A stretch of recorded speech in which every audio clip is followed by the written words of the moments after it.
दोस्तों नमस्कार। किताबी दुनिया यूट्यूब चैनल में आपका स्वागत है। किताबी दुनिया की खास श्रृंखला किसान और किसानी में आज हम आपके लिए कहानी लेकर आए हैं। इस कहानी को लिखा है गोपाल नायडू जी ने, जो महाराष्ट्र में किसानों के मुद्दों को लेकर के काम करते हैं। आपने उनकी विभिन्न जो पेंटिंग्स हैं वो देखी होंगी, जो समयांतर के इधर के कुछ अंकों में प्रकाशित हुई हैं। उनकी कहानी है एक अरसे के बाद ये कहानी पल प्रतिपल पत्रिका के 83 नंबर अंक में प्रकाशित हुई है। ये अंक किसानों पर केंद्रित था। हम साभार आपके लिए कहानी प्रस्तुत कर रहे हैं। एक अरसे पहले की बात है वाले वाक्य से किसी कहानी को शुरू करने के पारंपरिक तरीके में अब कितना मजा बाकी है, ये कहना तो कठिन है। पर जब कहानी के घटने की काल अवधि ठीक ठीक बताने का मन नहीं हो तो इस वाक्य से बात कहने में सुविधा होती है। तो एक अरसे पहले की बात है, महाराष्ट्र के विदर्भ में नागपुर से करीब 50-60 मील दूर एक गांव हुआ करता था, तोतला डोह। तब देश को आजाद हुए एक 16 साल के के भर का वक्त हो चुका था। तब देश में जो हवाएं चलती थी उसमें नेहरू जी का आशावाद धुंधला होता था। वह वक्त बांधों का वक्त था। वह वक्त देश को नई ऊंचाइयों पर ले जाने के सपनों का वक्त था। और ऐसे ही एक वक्त के सपनों में जी रहा था तोतला डोह गांव। कहते हैं विशाल बांध असल में पानी के बड़े दैत्य होते हैं, जो अपना पेट भरने के लिए गांव खाते हैं, प्रकृति को निगल जाते हैं, इसी के साथ सभ्यता को भी निगल जाते हैं। ये बांध पेंच नदी पर बनाया गया। पेंच नदी मध्य प्रदेश से निकलती है और 300 वर्ग किलोमीटर फैले घने जंगल को चीरती हुई तोतला डोह गांव को चूमते हुए आगे निकल जाती है।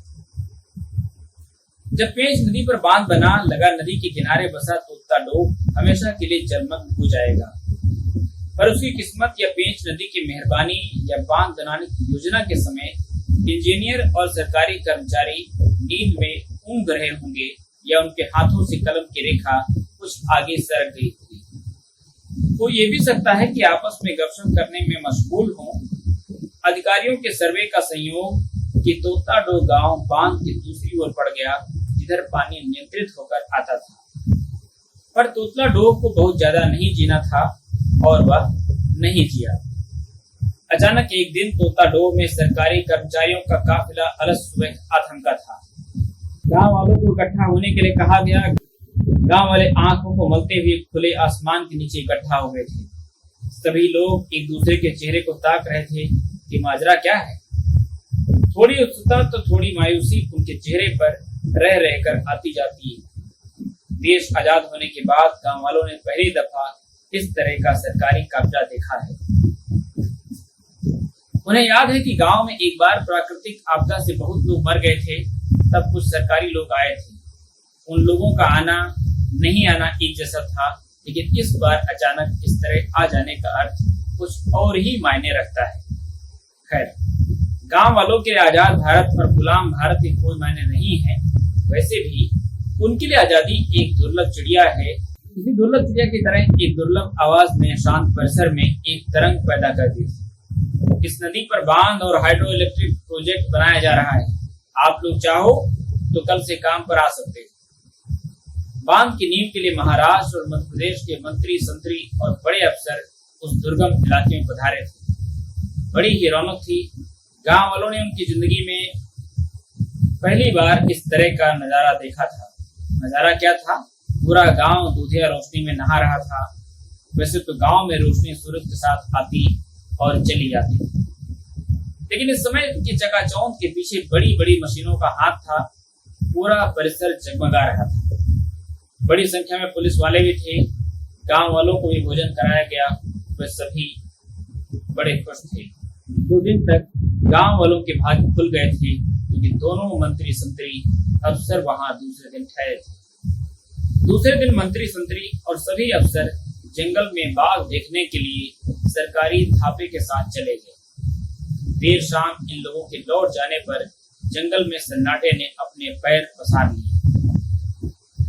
एक दिन गोरी चमड़ी वाले बांध का मुआयना करने के लिए आए और उनकी निगाहें एक कोने में जा टिकी, जहां एक आदमी साइकिल पर छोटी मोटी रंग बिरंगी चीजें लेकर खड़ा था। यह आदमी राम टेके था। बस गोरी चमड़ी वाले उसके पास पहुंचकर उससे एक एक सामान पर उंगली रख रख कर पूछने लगे। वह जवाब देता, ये बूढ़ी के बाल, ये बर्फ का गोला, ये उबले हुए बेर, ये चूरन और ये। इन लोगों की बातचीत इशारों इशारों में हुई थी।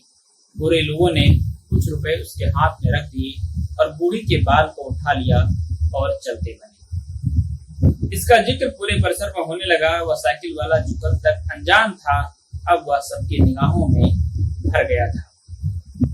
देखते ही देखते तुत्ताडो गांव की आबादी में इजाफा होने लगा। बांध बनाने के दूर दराज से बड़ी संख्या में लोगों के आने का सिलसिला जारी रहा। छोटे से तुत्ताडो के पंख निकल आए। गांव में रोज आने वाले लोगों के लिए छोटे छोटे मकान खड़े होने लगे। बांध बनाने के लिए कुशल और अकुशल कारीगरों की भर्ती तेजी से होने लगी। बाहर से लोग बाग आएंगे तो कुछ अच्छी तो कुछ बुरी बातें भी आएंगी। समय के साथ वो सभी बातें एक एक कर नजर आने लगी, जिसकी गांव वालों ने सपने में भी नहीं सोचा था। दारू की दुकान, छोटा सा चकला घर, जहां बाहर से आए लोग आया जाया करते, और कुछ समय के बाद गांव के लोगों की हिस्सेदारी का सिलसिला शुरू हो गया था। ये सच ही कहा है किसी ने, जब गांव में बाहर के लोगों का आना शुरू होता है तो सबसे ज्यादा त्रासदी महिलाओं को ही झेलनी पड़ती, और यही हुआ। इससे वहां की औरतें बहुत परेशान थी। हर आए दिन इस बात पर तू तू मैं होने लगी। इस तू तू मैं के बीच रामटेके अपने ही अंदाज में चीजों को बेचते हुए जहां तहां नजर आता था। इस तू तू मैं पर उसने वहां के गपबाजी वाले अड्डे पर जोर जोर से चीख चीख कर कहा था, अरे एक आध आदमी की सुताई करो तो अन्य लोग भी डरेंगे कि महिलाओं से किस तरह बर्ताव करना चाहिए। उसने मराठी में कहा ताकि दूसरे प्रदेशों से आए लोगों की समझ में ना आ सके। वो ऐसा एक दिन रामटेके ने एक व्यक्ति को रोका और तपाक से 2-4 थप्पड़ जड़ दिए और कहा, इस गांव में रहना है तो ठीक से रहो, वरना परिणाम और गंभीर होंगे। गांव के भीड़ वाले इलाके में उसने ये हरकत की थी। उस समय के लिए वहां का शोरगुल न जाने किस दिशा में चला गया, पता ही नहीं चला। खोजने पर भी शायद मिल पाता। सभी अवाक और बेबस होकर रामटेके को देखने लगे। किसी ने भी रामटेके से बात करने की हिम्मत नहीं की और सभी पुरुषों ने अपना अपना रास्ता नाप लिया। लेकिन कुछ औरतें उसके पास गईं और खामोश लौटी। रामटेके स्तब्ध और निशब्द था, लेकिन बहुत से शब्द इन औरतों की जुबान को दे गया। रामटेके पिछले 1 वर्ष से नियमित तुत्ताडो आता जाता और पेंच नदी पर बांध ने आजादी के 30 वर्ष में विशाल जलाशय का रूप ले लिया था। बांध के पेट में कई गांवों की उम्मीदें और सपने पोते लगा रहे होंगे। इन सभी के बीच रामटेके 26 वर्ष जी चुका था। उसे देश दुनिया की आजादी के बारे में कुछ जानकारी थी और न ही उसने कभी गहराई में जानने की कोशिश की, और तुत्ताडो के लोगों ने भी कभी यह जानने की कोशिश नहीं की। रामटेके ने 25वां वर्ष कहाँ और कैसे बिताए, न उसके माँ बाप, न भाई बहन, न उसकी जात के बारे में पूछा था, न ही उसका ठौर ठिकाना पूछा कि पहले वो क्या करता था, कहाँ तक पढ़ा है। बस उनके लिए रामटेके की साइकिल और उसका थप्पड़ ही उसकी पहचान बन गई।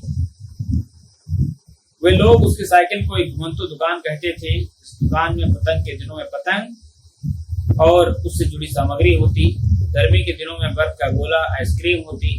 हर बदलते मौसम के मिजाज के अनुकूल अन्य सामग्री बेचने के लिए रखी जाती। तुत्ताडो आते आते रामटेके वहां के लोगों का एक जरूरी हिस्सा बन गया था। वह उन लोगों के कहने पर जरूरी सामान बाहर से ला देता। इतना ही नहीं, रुपए न देने पर भी वह ना नुकुर नहीं करता। उसे पूरा विश्वास था कि गांव वाले सुविधानुसार लौटा देते हैं। हालांकि रामटेके को राष्ट्रीय राजमार्ग से तकरीबन 20 किलोमीटर जंगल के बीचों बीच से तुत्ताडो आना जाना पड़ता था। बीच में 2 छोटे छोटे गांव हैं। दोनों गांव एक दूसरे से सटे हुए हैं, लेकिन दोनों गांव की अपनी अपनी पहचान है।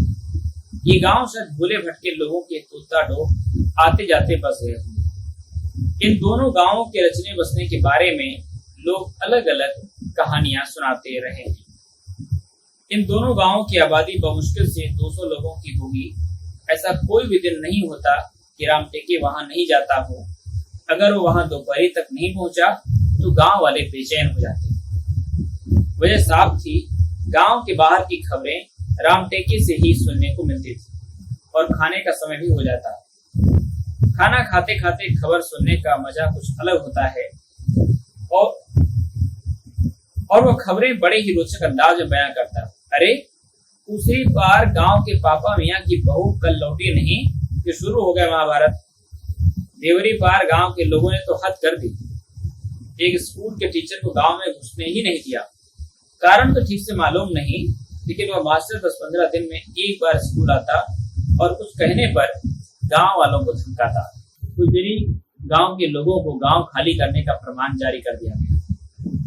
गांव वालों ने इस फरमान के खिलाफ आंदोलन शुरू कर दिया। ऐसे ही कई किस्से कई गांवों के। उसके इसी अंदाज पर तो गांव वाले फिदा थे। इस दौरान जो भी सामान बिक गया तो ठीक, नहीं तो भी वह खुशी खुशी से वहां से निकल पड़ता तोता डोर। राम टेके वहां से सीधे तोता डोर के स्कूल पहुंच जाता था। बच्चे उसे देखकर उछल पड़ते और सीधे उसके साइकिल की ओर लपक जाते। कोई उसे मामा तो कोई उसे चाचा, भैया या जो लगा कहकर पुकारते। छोटे बच्चे उसके लंबे कानों को पकड़कर कहते, हाथी के कान वाला आ गया। उसके उलझे हुए बालों के बीच उंगलियों को डालकर बालों को घुमाते और कहते, हमारे लिए बहुत सारी चीजें लाया। बच्चे उसके चिल्लाने के नकल करते, ले लो बर्फ बर्फ का गोला, ये मीठा चूर्ण। वह भी इन बच्चों की आवाज का हिस्सा बन जाता। वह बच्चों की हरकत का बुरा नहीं मानता था, उल्टे हंस देता और उनके साथ खेलने लगता था। इन बच्चों से मुक्त होकर वह दुकान वाले इलाके में जाता और वहीं से धंधा पानी करता रहता। गांव के लोग उसके पास उठते बैठते और यही सिलसिला दिन भर चलता रहता था। अंधेरा हो जाने पर उसे कोई न कोई उनके घर रुकवा लेता और कहते, रात का समय है, जंगल से गुजरना ठीक नहीं है। कौन जाने कब कौन सा जंगली जानवर हमला कर दे। वह रुक जाता था वहीं पर। खाने पीने की समस्या जैसी कोई बात थी नहीं। वैसे भी रात के समय जंगल से गुजरना ठीक नहीं था। कई हादसे हो चुके थे। कई लोगों की लाश का भी अता पता नहीं चल पाया था। राम टेके देखने में सुंदर नहीं था। नाटा सा, घने बिखरे बाल और इन बालों से झांकते हुए 2 लंबे लंबे कान। लेकिन लोगों के बीच उसकी लोकप्रियता ही उसकी सहज और विनम्र होने का संकेत छोड़ती है। उसकी सादगी में एक आकर्षण था, बेहद आत्मीय आकर्षण। यही वजह थी कि उसकी कुरूप होने का एहसास नहीं होता। हाँ, शुरुआती दौर में छोटे बच्चे और लड़कियां फक्तियां कसती थी। बावजूद इसके उसका दिल तोता डोह में रच बस गया था। वह दूसरे गांव में जब भी बेचने जाता तो वहां भी तोता डोह की तारीफ करता रहता। उस समय उसका चेहरा खिल उठता और चेहरे पर बच्चों सी मासूमियत झलकती। तारीफ के पीछे कहीं न कहीं किसी तरह का रहस्य छुपा बैठा रहता है और समय के साथ राम टेके का यह रहस्य सामने आ गया। तोता डोह की गली कूचे में उसके प्यार की आवाज को सुनने के लिए एक लड़की हर पल आतुर रहती और उसे देखने के लिए निगाहें बेताब रहती। इस प्यार की चर्चा होने लगी थी। ये प्यार किसी गलत दिशा में जाने के पहले ही गांव के बुजुर्गों ने उचित समझा कि राम टेके और लड़की सुरेखा की शादी करा दी जाए और वह दिन आ ही गया और तोता डोह में ढोल नगाड़े बजने लगे। दूर दूर सतपुड़ा की पहाड़ियों के शिखर पर ढोल नगाड़ों की आवाज गूंजने लगी। राम टेके के आई बाप और रिश्तेदार की भूमिका में वहीं के लोग थे। लड़की का भरा पूरा परिवार उसी गांव का था। देर रात तक गांव सोया नहीं था। तोता डोह के अलावा आस पड़ोस के गांव से भी लोग आए थे। गांव के बच्चे कह रहे थे कि अब राम टेके चाचा का दोपहर तक इंतजार नहीं करना पड़ेगा। सभी इस शादी से बहुत खुश थे। तोता डोह उस इलाके का सबसे बड़ा गांव बन गया। बांध और गांव का रिश्ता भी करीब करीब 40 वर्ष का हो गया था। बांध काम के लिए बाहर से अधिकांश लोग इस रिश्ते को अर्जा कर गए। वही लोग वहां बस गए जो अड़ोस पड़ोस के गांव से आए थे। राम टेके को तोता डोह ने बहुत कुछ दिया। 3 बच्चे, रहने के लिए घर और बच्चों की देखभाल करने वाले अड़ोसी पड़ोसी।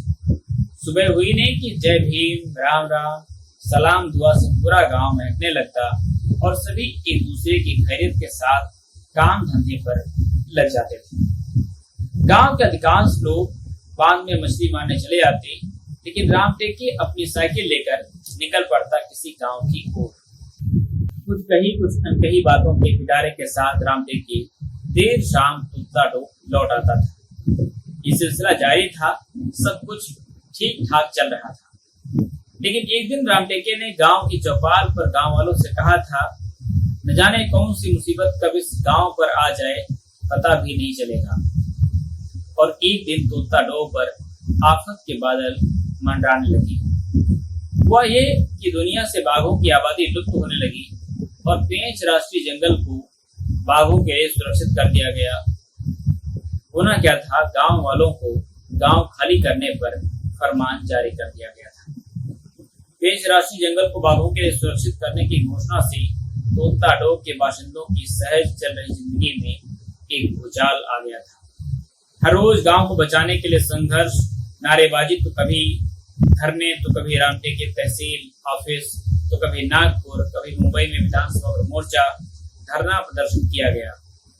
थक हार कर गांव वालों ने कोर्ट की शरण ली। कुछ दिन शांति से बीत गए, लेकिन देर सवेर इस शांति के दिन भी भर आए। एक दिन गांव वालों को जानकारी मिली कि कल कोर्ट इस मसले पर निर्णय देने वाला है। सभी लोग परेशान थे। रात भर गांव में मातम पसरा हुआ था। गांव के लोग रात भर तारे और उल्का पिंड को गिरते हुए देख रहे थे और यही सोच रहे थे कि क्या किया जाए, क्या करना चाहिए। इसी चक्कर में रात साए साए करती तेज हवा और जंगल में जानवरों की आवाज के बीच गुजर गई। इस संकट के समय एक बड़ी मीटिंग का आयोजन किया गया। इस मीटिंग में मेधा ताई बाघों को बचाने की मुहिम में सक्रिय बिट्टू सहगल को भी साथ लाई थी। मेधा ताई का उद्देश्य साफ था कि बिट्टू सहगल को यह एहसास कराया जाए कि बगैर मनुष्य के बाघ का जीवन और जंगल भी सुरक्षित नहीं। दूसरे दिन मीटिंग शुरू हुई। इस मीटिंग में वन विभाग के लोग भी थे। मीटिंग की शुरुआत में ही बिट्टू सहगल ने बाघों को बचाना क्यों जरूरी है, इस पर विस्तार से बात रखी। दुनिया भर में बाघों की स्थिति का खाका भी पेश किया था। राम टेके ने गांव वालों की तरफ से कहा, एक रात किसी जंगल में शिकारी शिकार करने पहुंचे थे। जंगल में जानवरों की, पक्षियों की चीखने की आवाजें और बंदरों का कोलाहल सुन गांव वालों की नींद उचट गई थी।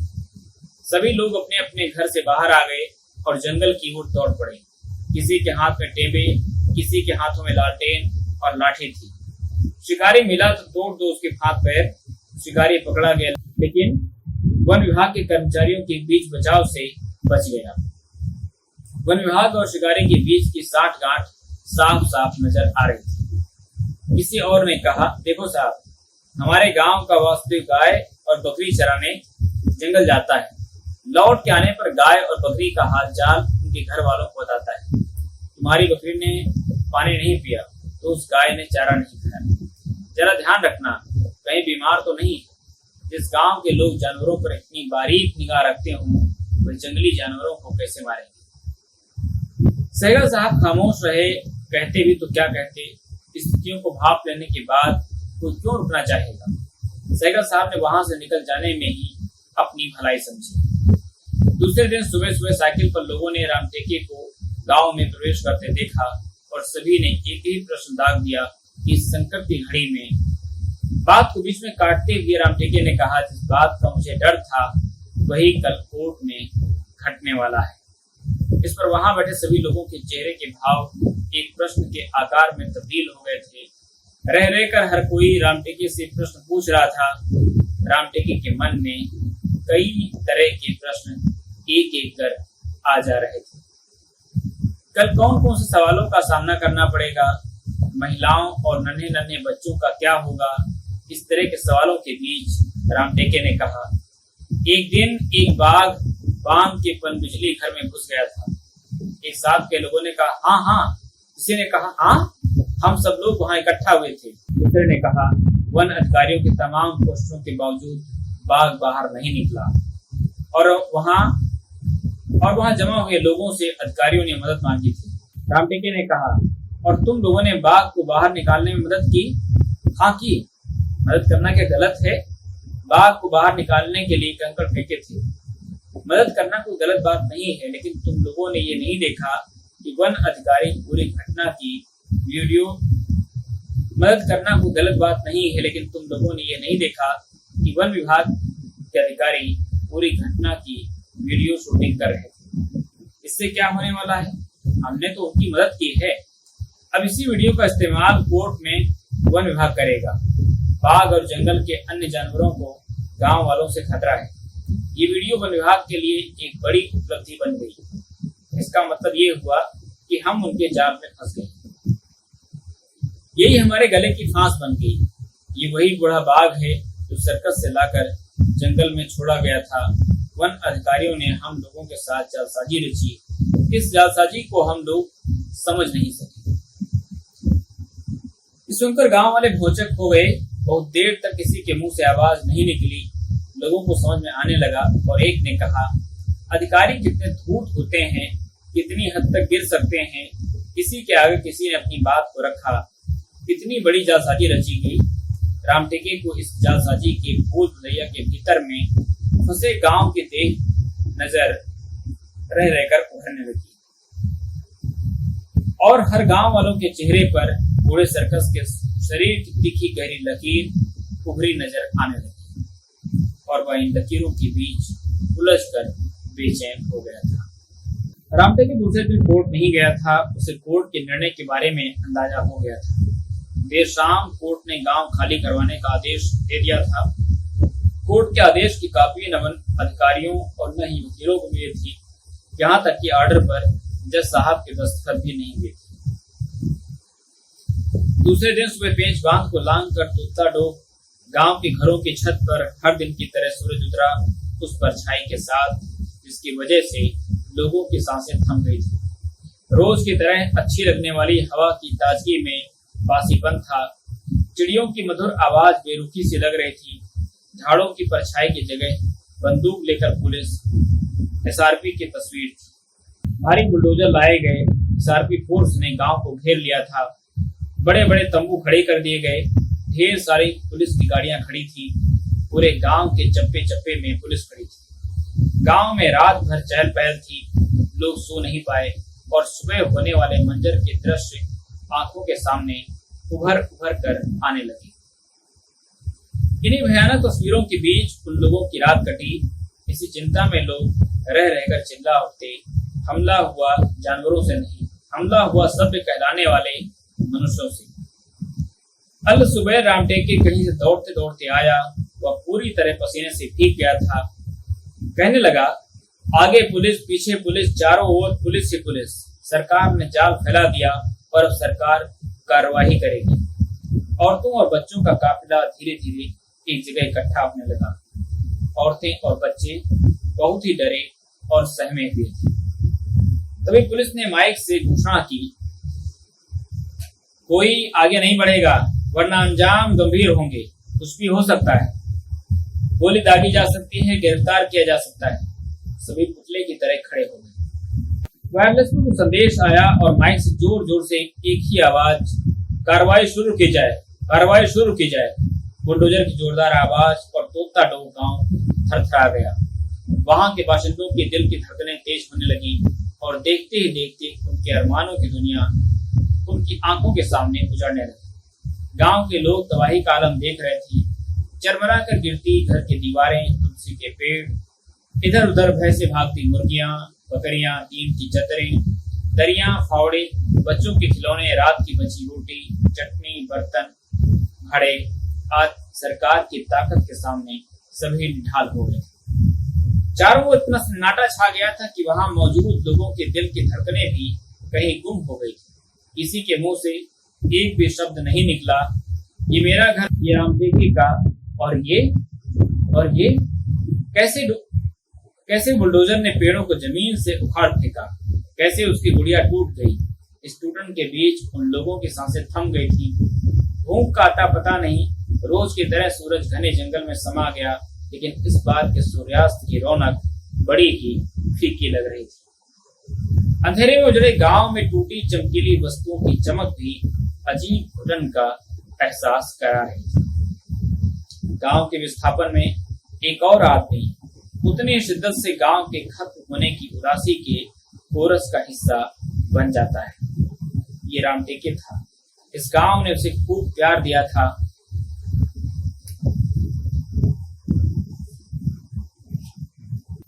और उसके 3 बच्चों की देखभाल की। उन सबका उजड़ना उसके लिए पीड़ादायक था।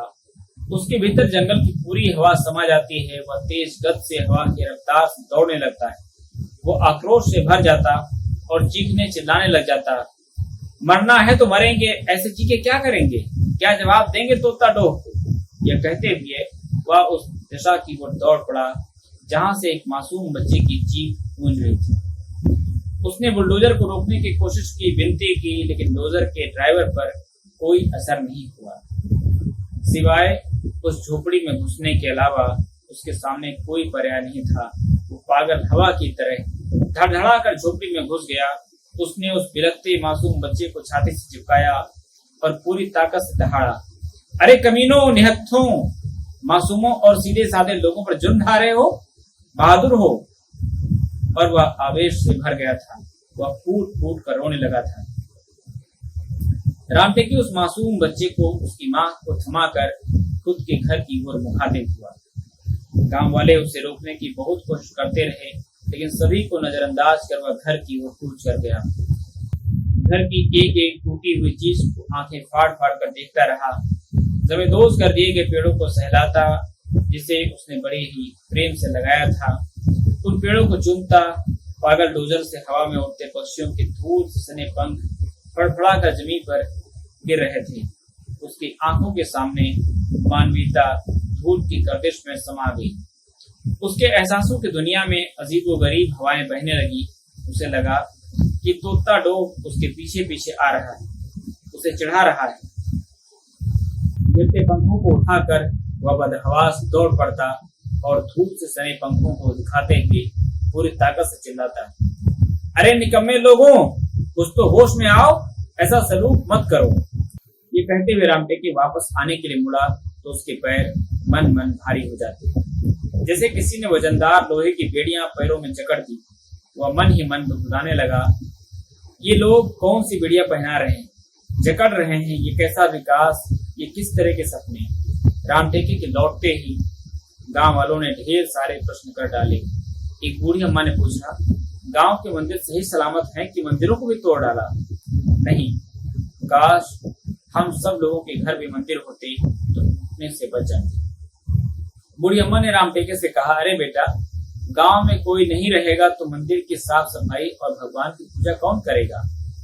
राम टेके ने कहा, आई कैसे समझाऊं? अरे हाँ, मुझे एक कहावत याद आई, चींटी के पैरों में घुंघरू बांध दो तो वह चलेगी, तो घुंघरू की आवाज भी सुन लेता है ईश्वर अल्लाह। आई, चींटी के पैर नजर नहीं आते तो फिर घुंघरू कितने छोटे होंगे और उस घुंघरू की आवाज कितनी धीमी होगी, फिर भी आवाज को सुन लेता है साहब। इसीलिए इस बात की चिंता मत कर। राम टेके बहुत ही गुस्से में था, बड़ी ही दुविधा में था। मन में तरह तरह के प्रश्न उमड़ घुमड़ रहे थे। वह अकेला क्या करता? गांव के अधिकांश पुरुषों को पहले ही एक स्थान पर बैठा दिया गया था। उन लोगों पर पुलिस की चौकन्नी निगाह थी कि कोई भी वहां से हिल न सके। उसने औरतों को ही नारे देने के लिए प्रेरित किया। वह नारे देने लगा, नहीं हटेंगे, जान दे देंगे, मेरा नाम तेरा नाम, भगत सिंह भगत सिंह। बस इसी घोषणा ने कहर ढा दिया। पुलिस चारों ओर से राम टेके पर टूट पड़ी। 2-4 घुसे और लाठी उसके पैरों और शरीर पर जड़ दिए। देखते ही देखते माहौल गर्म हो गया।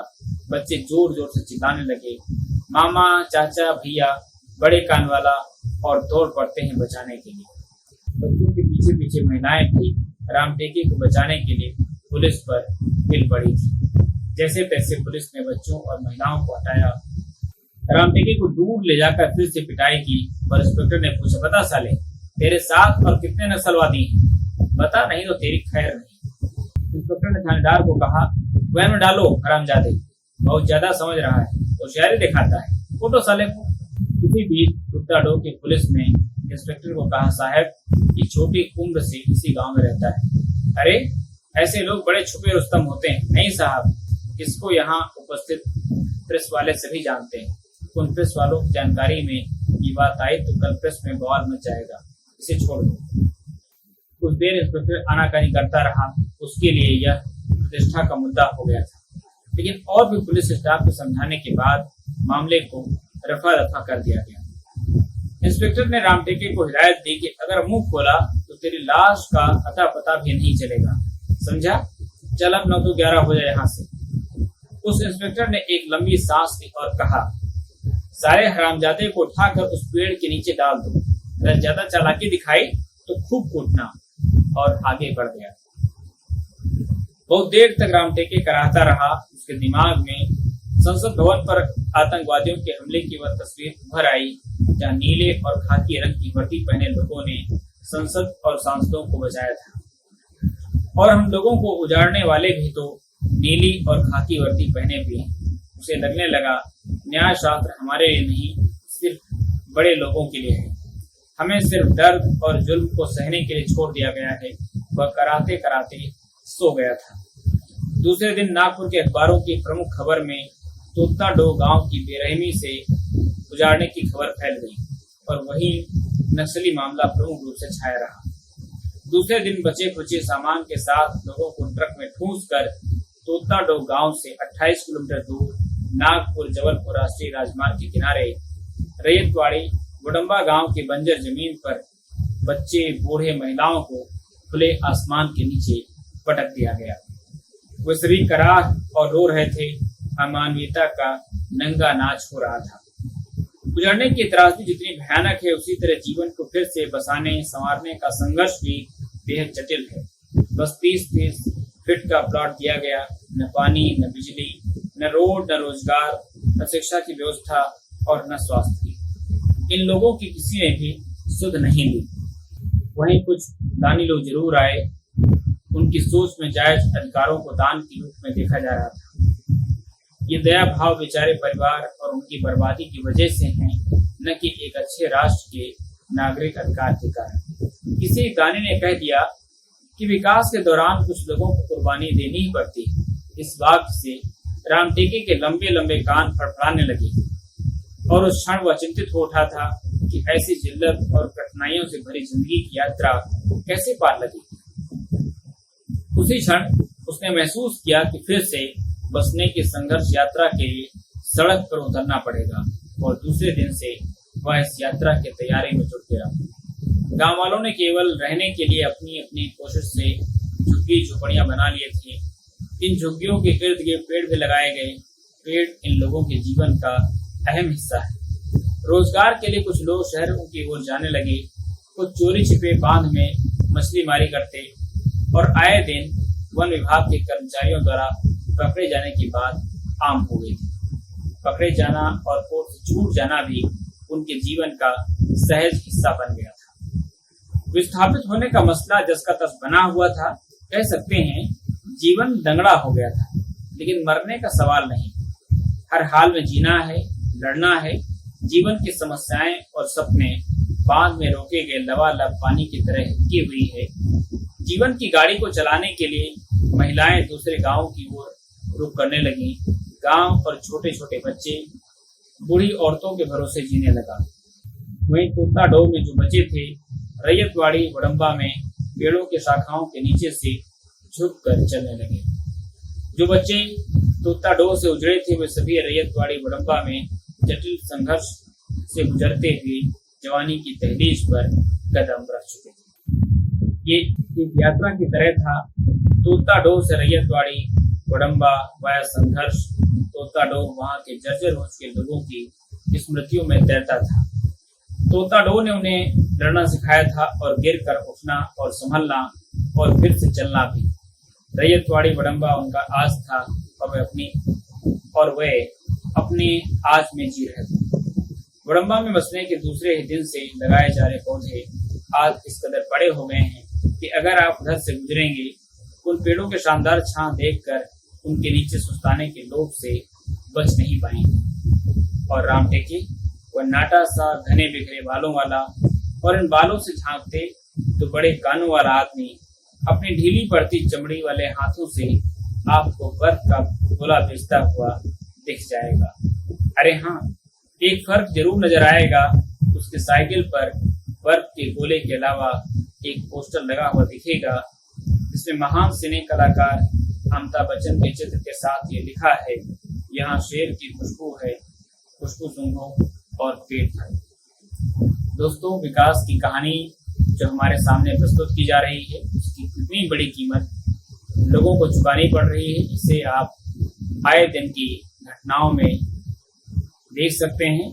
जो कुछ परियोजनाएं लागू की जा रही हैं, चाहे नर्मदा बांध की योजना हो या दूसरी योजनाएं, इसमें आपने बहुत कुछ इस तरह की चीजें देखी और सुनी होंगी। इस कहानी को सुनकर अगर आप कुछ लगे कि ये कहानी दोस्तों के साथ साझा करनी चाहिए तो जरूर साझा करें और किताबी दुनिया की इस मुहिम में हमारा सहयोग करें, क्योंकि किसानों का सवाल किसी एक का सवाल नहीं, हम सब का मिला जुला सवाल है